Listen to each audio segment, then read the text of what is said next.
దేవుడు కనపడి ఒక వరం కోరుకోమంటే, నేనేమి ఆలోచించకుండా నా బాల్యాన్ని నాకివ్వమని కోరుకుంటా. ఆగస్ట్ 15 సందర్భంగా నాకెందుకో ఇలా అనిపించింది సడెన్‌గా. చిన్నప్పుడు ఆగస్ట్ 1 తారీఖు నుంచే స్కూల్‌లో పండగ వాతావరణం నెలకొనేది.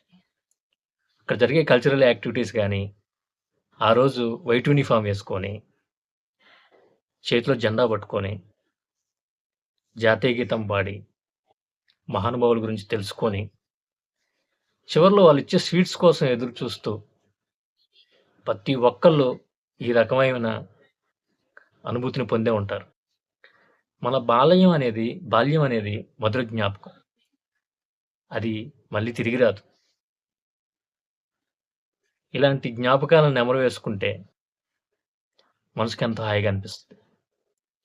కానీ ఇప్పుడున్న జాబ్ జేసే పరిస్థితుల్లో పీహెచ్ కోసం ఎదురు చూడాల్సొస్తుంది. బాల్యం అనేది ఒక మధుర జ్ఞాపకం. అది మళ్ళీ తిరిగి రాదు. కాబట్టి అందరికి ఆగస్ట్ 15 శుభాకాంక్షలు.